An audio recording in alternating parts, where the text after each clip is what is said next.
Hey y'all, it's Poppy, and I wanted to share with you today some really quick, easy candle magic.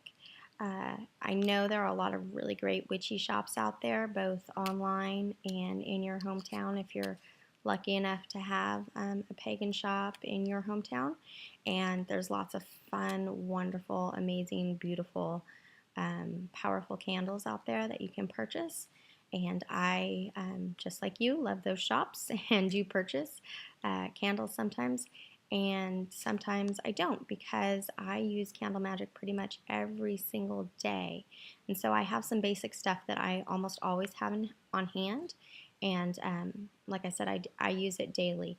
So I'm going to show you a couple of things that I do that are pretty easy and simple and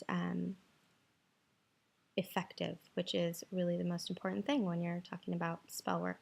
So the first one is a little bit bigger, and it's actually one of those like religious candles, I believe is what the name is. It's in a glass jar almost, and I got this at the dollar store. They have them blank.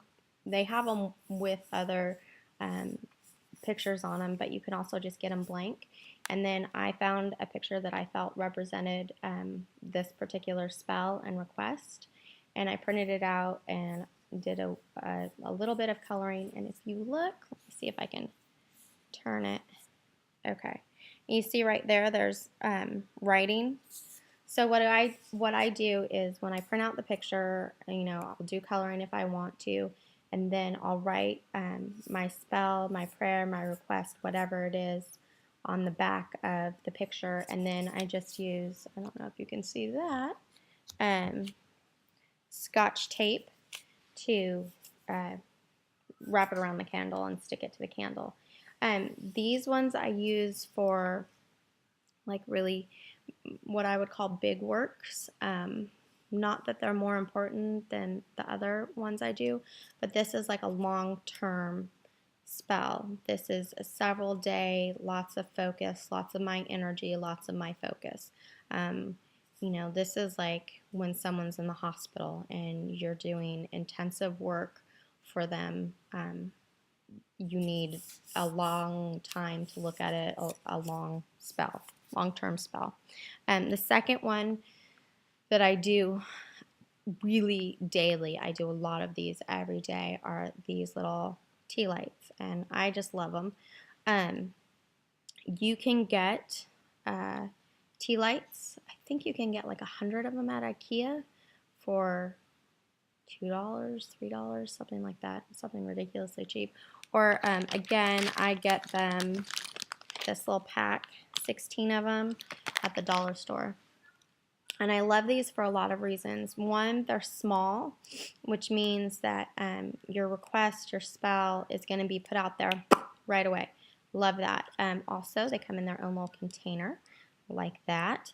And what I use with them is these guys, my Sharpies. So, for example, let's say there's someone that needs help. Oops, my computer's doing funny things. Sorry. With like a healing spell. So I might take my Sharpie and I write their name and I write their request, like, healing for cancer, or healing for broken arm, or healing for flu, or anything like that. Write it on this, and then I can put it on. I have a dinner size plate that's a black plate that I use to keep all my candles on it. Because like I said, I do these daily. I often will have anywhere from 2 to 12 going at a time on the plate. And I don't want to make it sound like doing something like this, I said cancer on this, like that's not a big work. It's still a big work, and I probably would do a larger candle for that as well.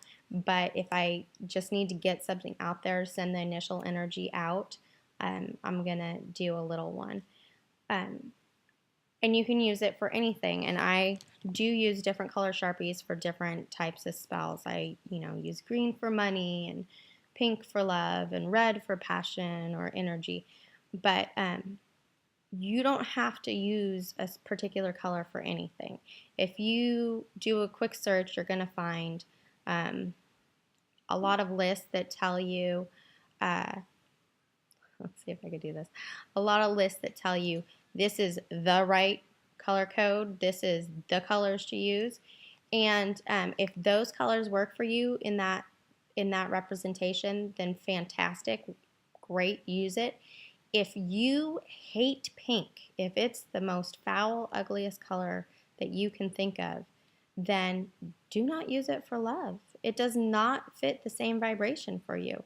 You have to use colors that make you feel certain ways. When you're doing magic, it's about you and it's about how you feel, because you're projecting your energy, your vibration out there.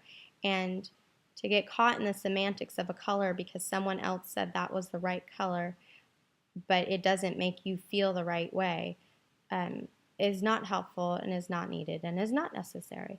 So with all things on your spiritual path, like my big push, magic, spiritual, all of that, you have to do the personal work, the inner work, and figure out what works for you. Because once you figure out what works for you, you're able to take your energy, your vibration, and project it out there.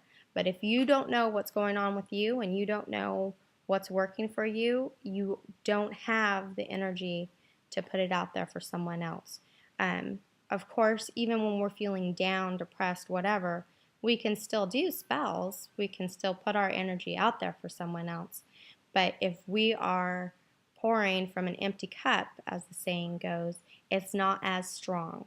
So if you want to have really effective, powerful, efficient magic, be it small ones, be it big ones, be it ritual, then one of the most important things you need to do is take care of yourself and understand how you process things, how you think about things, understand where you stand on your spiritual path. So that kind of got away from candle magic. But if you have any questions, if you have any tips, if you want to share one of your favorite candle magic spells, please leave it in the comments below. And thank you for stopping by and visiting. We'll talk to you soon. Bye.